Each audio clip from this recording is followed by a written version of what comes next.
Ready to ditch the daily grind for a bit. Always up for an adventure. What are we diving into today? This time, we're venturing into Tara Westover's world. Her memoir, Nin W. Educated. A story about the transformative power of education. Intriguing. Well, education might be a bit of a stretch at first. Imagine a childhood where school is this foreign concept, practically unheard of. Okay, now that's a different kind of childhood. Not your typical schoolhouse upbringing, I'm guessing. Not even close. We're talking about a family living on Bucks Peak in rural Idaho. Their backyard, a mountain towering over a junkyard. Wow. Talk about a world apart. You can practically feel the isolation just thinking about it. Exactly. Westover doesn't just tell you about it, she makes you feel it. Yeah. The mountain air, the scrap metal, the sense of being completely removed from what most of us consider normal. I'm already hooked. What kind of details bring this unconventional upbringing to life? Think herbal remedies for one. Forget hospitals and doctors. Tara's mom treats everything with her own concoctions. Sounds like my kind of gal. I'm all about natural remedies. But I imagine that created some interesting situations. You can say that again. It wasn't just the herbal remedies, though. This family had a deep distrust of the government, institutions, anything they considered worldly. The classic us versus them mentality. You see that a lot in isolated communities. And at the heart of it all is Tara's father, a man who sees danger lurking around every corner. Sounds intense. It must have been fascinating growing up with such a strong-willed, opinionated parent. Fascinating is one way to put it. Westover tells this story about an Indian princess who supposedly grew up on Bucks Peak. The story, at least from her dad's perspective, was supposed to instill a sense of pride, of self-sufficiency. Right, but I bet there was more to it than that. These stories often have a deeper meaning, especially within a family. You hit the nail on the head.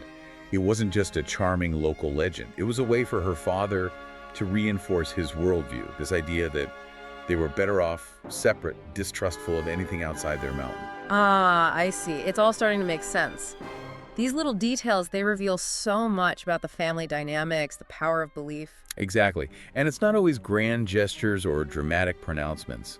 Sometimes it's the subtle things that really hit you, like the story about Tara's grandmother and the milk. Milk. Okay, now I'm really intrigued. Her father was dead set against drinking store-bought milk. Considered it, I don't know, some kind of government conspiracy or health hazard. Wow, that's some next-level distrust right there. So how does Grandma play into all of this? Picture this. You open the fridge, expecting leftovers or maybe some juice, but it's overflowing with milk. No way. The grandmother went rogue. She sure did. This quiet act of defiance, filling the fridge with the one thing her son-in-law couldn't stand, speaks volumes. It's like a silent protest, a subtle way of asserting her own agency in a household where her son-in-law's beliefs seem to dominate everything. Exactly. And it's made even more powerful by the fact that it happens against the backdrop of this incredibly tense event that unfolds in their lives, the Randy Weaver siege. Oh, I remember that. The standoff with the FBI, right. It was all over the news. Exactly. Yeah. And for Tara's father, it becomes this terrifying example of everything he fears. The government overreaching, the potential for violence erupting in their isolated world. You can practically feel the anxiety, the fear seeping into their lives. It must have been terrifying for young Tara to witness. Absolutely. She's absorbing all of this, internalizing her father's fear and distrust of the outside world. It makes you wonder how that event, how those formative years shaped her perception of what's normal. Did she ever have a chance to see the world differently? Or was she always looking at it through the lens of her father's anxieties? It's a question that lingers throughout the book. And as Tara grows, we start to see cracks in her family's carefully constructed reality, particularly through her mother's transformation. Oh. Tell me more about this transformation. I'm always fascinated by how people evolve, especially within families. Well, imagine the one person who's always been the picture of domesticity, the homemaker, suddenly deciding to become a midwife. Wow. That's quite a shift, especially in a family that seems to distrust anything remotely medical. Right. And it wasn't just about delivering babies. It was about her taking control, gaining a sense of independence, and even financial freedom, which in their household was practically unheard of. It's like she's stepping outside the confines of her husband's worldview, dipping her toes into the very system he distrusts. Exactly. And you see hints of her friend Judy, a much more assertive personality, rubbing off on her. It's amazing how those subtle influences, those seemingly small interactions, can plant the seeds for change. Absolutely. And speaking of change, That anecdote about the bureaucratic hurdles they faced just to get Tara's birth certificate is mind-boggling. It highlights just how deeply ingrained their isolation is. You're kidding. What happened? Well, they needed it for something official, maybe a driver's license or something. But getting it turned into this ordeal, this bureaucratic nightmare. Wow, it really puts things into perspective. Imagine living in a world where something as simple as a birth certificate is treated with suspicion. Right. It's a stark reminder of how differently they operate, how their reality is almost entirely separate from the one most of us take for granted. And then there's Tyler, Tara's older brother. He's like this beacon of what if in their family. While everyone else seems to embrace their father's worldview, Tyler, he devours books. He challenges their father's ideas. He actually leaves Bucks Peak for college. He sounds like a fascinating character, a real outlier in a family that seems so defined by their isolation. He really is. And you see the impact his departure has on Tara. It's like he's cracked open the door to a different reality, one where education and knowledge are valued, where leaving Bucks Peak isn't just a distant dream, but a possibility. I can only imagine what an eye-opener that must have been for young Tara, to see someone so close to her break free, to realize that there's a whole world beyond the mountain. Exactly. But let's not forget, Westover doesn't shy away from showing the darker side of their father's transformation. We see this stark contrast between the father pre-Randy Weaver siege and the increasingly paranoid and distrustful man he becomes. It's a reminder that none of us are immune to the power of external events, how trauma can shape our perceptions, even our memories, of the people closest to us. So true. It makes you realize that what we believe about the past, what we choose to hold on to, becomes inseparable from who we are in the present. As Tara starts to peek through that door that Tyler's opened, we see her dipping her toes into the world beyond Bucks Peak, testing the waters of what most of us would consider, well, a more conventional life. It's quite a shift, isn't it? From the rhythms of the junkyard to this structured world of, say, a dance class. Talk about a culture shock. It really is. Westover talks about how as a young girl she got to try out a dance class. But even that, something as simple as a dance class, became this lesson in the vast differences between her upbringing and the world outside Bucks Peak. I can only imagine. What kind of challenges did she encounter? It's not like she could just blend in, right? Not at all. Remember, this is a family that shuns anything they consider immodest. Ah, right. So something as simple as a dance leotard probably felt like a huge deal. Exactly. It's those little details that really bring her struggle to life. And it's not just about fitting in externally. Tara's also grappling with her own internal world, one that's been so profoundly shaped by her father's beliefs. It makes you wonder how she even began to reconcile those two worlds, the one she was born into and the one she was slowly starting to glimpse. And that's where education, or at least the idea of it, starts to take root. You mean like formal education? Because it's not like she had much experience with traditional schooling, right? Exactly. But she stumbles upon this website, BYU's website, and it's like she's discovered a portal to another planet. BYU, as in Brigham Young University. The one and only. That's fascinating. What was it about the website that captivated her so much? It wasn't anything specific, really. It was more the overall feeling. She describes it as this bright, happy place filled with smiling faces and students who seem genuinely excited to be there. It's amazing how powerful those first impressions can be. Like, she stumbled upon a scene from a movie, a stark contrast to the distrust of formal education that had been ingrained in her from childhood. And it's not just BYU. Remember how she discovers her singing voice? Oh, yes. That scene where she belts out that hymn in the bathroom. It gives me chills just thinking about it. It's such a powerful moment. And the fact that it even gets through to her father, a man who usually dismisses anything remotely artistic or emotional. It speaks to the power of music, doesn't it? How it can transcend even the most deeply held beliefs, even if just for a fleeting moment. And amidst these glimmers of possibility, these hints of a different future, there's this constant tension, this push and pull between the world Tara's discovering and the one she came from. A constant internal struggle. I imagine it's like walking a tightrope, trying to find balance between two opposing forces. Exactly. Yeah. And nowhere is that more evident than in her relationship with her father. Because here's the thing, the man's brilliant. I mean, he has this intuitive grasp of engineering, physics. You name it, he seems to understand it. Okay, so not your average junkyard dweller. Not even close. But his brilliance, it's almost like it exists in this vacuum, devoid of any formal structure or discipline. I see. So all this raw intelligence, but without the tools or the guidance to really harness it. Exactly. Westover describes his handwritten notes, a jumble of complex equations interspersed with, like, grocery lists and random scribbles. It's like a physical manifestation of his mind, this chaotic brilliance. And it makes Tara's own struggle with self-teaching all the more poignant, wouldn't you say? Absolutely. Here she is trying to make sense of trigonometry, a subject that's challenging even with a proper teacher, all while surrounded by this almost haphazard approach to knowledge. And it highlights a really important point, don't you think? What's that? The transformative power of education. And I don't just mean in terms of acquiring knowledge, but also in developing those critical thinking skills, that structured approach to learning that's so essential for navigating the world beyond Buck's Peak. It's like she's trying to build a house without a blueprint. Exactly. And that contrast between her father's way of knowing and the more structured approach she's starting to encounter, it extends beyond academics. We see it in their approach to healthcare, for example. Oh. Tell me more about that. How did their beliefs about healthcare differ from what most of us are used to? Well, remember that scene where Tara injures herself with the metal shear? Ugh, it makes me cringe just thinking about it. It's a tough scene to read. Yeah. And what's striking is that her first thought isn't to go to the hospital. It's to be hurt badly enough to justify being taken to the house. The house. Yeah, the house in town. Because the house meant her mom's herbal remedies. I see. So, even in the face of a serious injury, their default was to rely on their own methods, their own belief system, rather than seeking help from the outside world. Exactly. And it's not just Tara. Remember Sean's motorcycle accident? How could I forget? It's one of the most unsettling parts of the book. The way the family responds, particularly their father's dismissal of the severity of a head injury.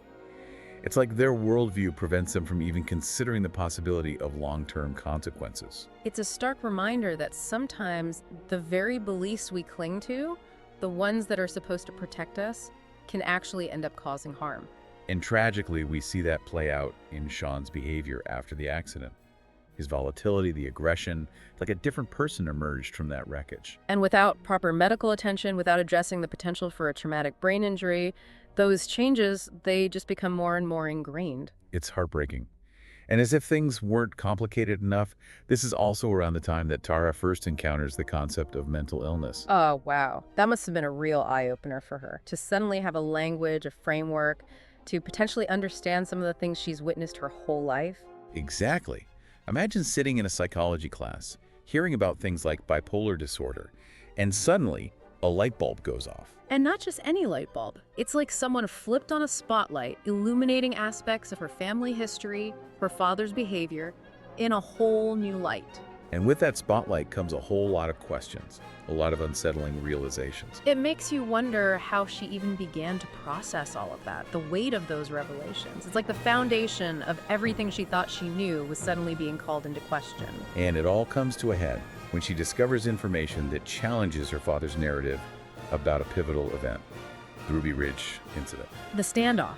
The one her father always used as an example of government overreach, the dangers of the outside world. The one and only. So what happens? How does Tara come to question her father's version of events? Remember how Tyler left for college?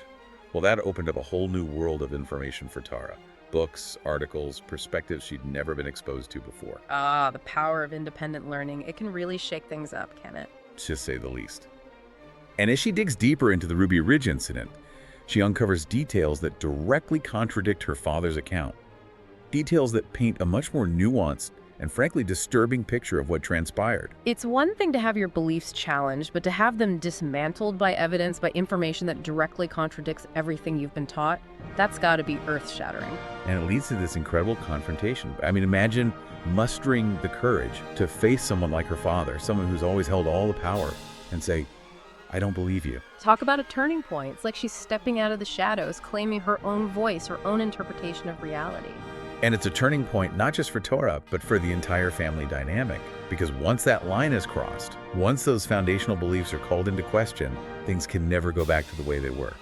So we're back, picking up with Tara at a crossroads, really. She's made this monumental decision to pursue education, to step outside the only world she's ever known. But that kind of choice, it comes with its own set of challenges, wouldn't you say? Absolutely. It's like she's stepping onto a tightrope, trying to balance this exhilarating sense of freedom with the weight of her family's expectations, the guilt, the uncertainty of the unknown. And Westover doesn't sugarcoat it. Not one bit. It's one thing to leave Buck's Peak physically, but to truly break free, to forge your own identity, well, that's a whole other journey, one that's often fraught with internal conflict. Especially when you're surrounded by people who seem to have it all figured out. That's so true. She talks about being at Cambridge, right? Surrounded by these brilliant minds, these students who seem to have stepped straight out of those glossy university brochures. Living the dream as far as Kara is concerned. Exactly. And there she is, carrying the weight of her past, of her unconventional upbringing, like this hidden burden. It makes you wonder how many of us do the same, right? Yeah. Carry around those invisible weights, the echoes of experiences we haven't quite reconciled with the world around us. I think it's more common than we realize. We put on these brave faces, these masks of having it all together. But beneath the surface, there's often a whole lot more going on. And for Tara, that moment of truth comes when she finally opens up to her friends, revealing the truth about her childhood. Wow, what a vulnerable, courageous thing to do, to share those deeply personal experiences, especially when you're already feeling like an outsider. It speaks to the power of human connection, wouldn't you say? Absolutely.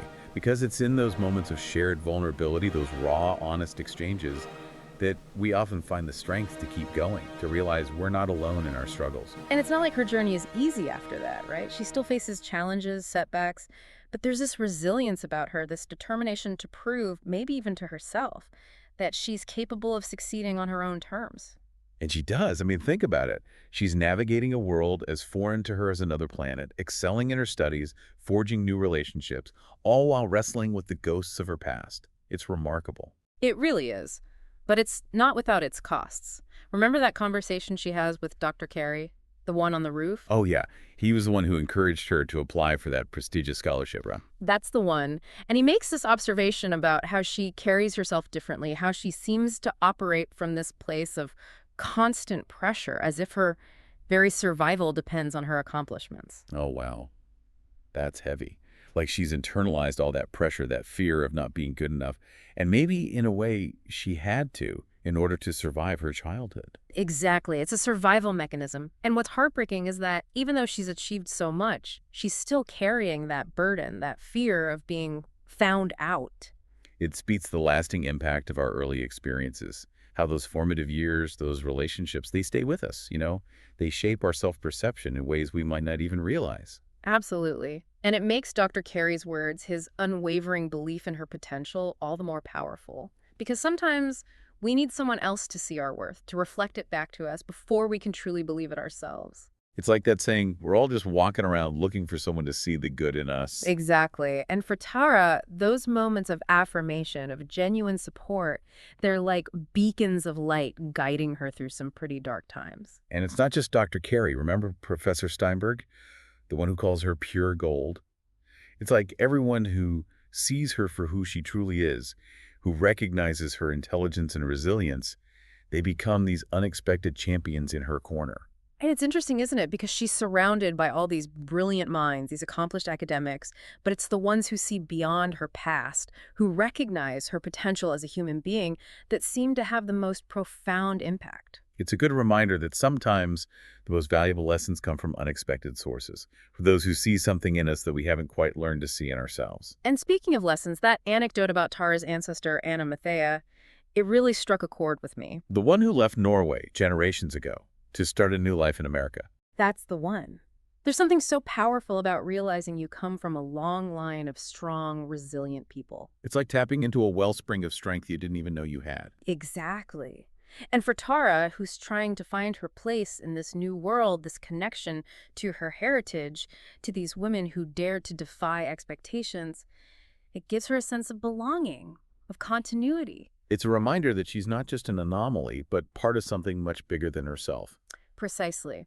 And it highlights how our stories, our personal journeys are often reflections of broader societal forces, historical patterns, like in Anna Mathea's case, the limitations placed on women, the courage it took to break free from those constraints. And how those same forces, those same limitations are still at play generations later. It's a sobering thought, but also empowering, because it reminds us that change is possible, that we have the power to choose different paths, to break free from those cycles. And sometimes breaking free means creating distance, even from the people we love most. That's the hard part, isn't it? The messy reality of family dynamics.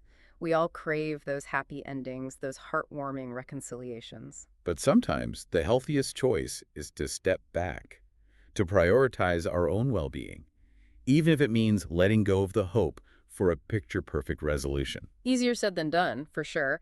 And in Tara's case, that's especially true when she returns to Buck's Peak. It's almost like stepping back in time, isn't it? The landscape might be familiar, but the dynamics, the tensions that led her to leave in the first place, they're still simmering beneath the surface. Exactly. It's a reminder that we can't change people. We can only control our own responses to them. And sometimes the bravest, most loving thing we can do is to walk away. And those conversations, particularly one with Audrey about Sean's abuse, it just adds another layer of complexity and heartbreak to an already complicated situation. It really does. The fact that Audrey, Tara's own sister, felt like she couldn't speak up, that she suffered in silence for so long, it's devastating. It really highlights the insidious nature of abuse, how it thrives in silence, in those pockets of secrecy and denial. And it makes Tara's decision to speak her truth, to refuse to be complicit in that silence, all the more courageous. Because it would be so much easier to look away, wouldn't it? To focus on her own life, her own healing. But she chooses to confront it head on. Which is exactly what she does with her mother. That conversation, the one where the truth finally comes out, it's incredibly powerful. And those words from her mother, "You are my child, I should have protected you." It's a gut punch. It's a culmination of years of unspoken pain, of guilt and regret. And while it doesn't erase the past, it's a start, isn't it? An acknowledgement that can hopefully pave the way for healing. It's a reminder that even the most broken relationships, the ones that seem beyond repair, can sometimes find a path, however imperfect, towards forgiveness and understanding. And while her father remains, well, let's just say he's not exactly embracing change, right? Not even close. But even in those moments where he's clinging to his worldview, his version of reality, there's a glimmer of something else, wouldn't you say? A glimmer of what? Of sadness, maybe. Or regret. It's like he realizes on some level that he's pushed his daughter away, that his choices have had consequences he can't undo. It's a reminder that even the most stubborn hearts are capable of feeling, of hurting. But whether or not that translates into real change, well, that's another story. And as we say goodbye to Tara Westover and her incredible journey, I think it's worth acknowledging that her story doesn't end with a neat and tidy bow. Not at all. And that's okay, because life rarely unfolds that way, does it? Life is messy. It's complicated.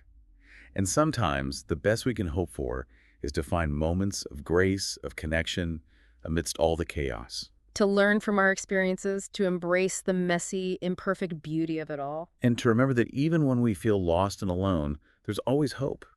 Always the possibility of writing a new chapter, of creating a future that's different from our past. Beautifully said. So as we resurface from this deep dive into New Educated, let's carry that hope with us. Let's remember that we all have the power to define our own identities, to write our own narratives, even if those narratives diverge from the stories we've been told. Because ultimately, it's not about where we come from, but where we choose to go from here.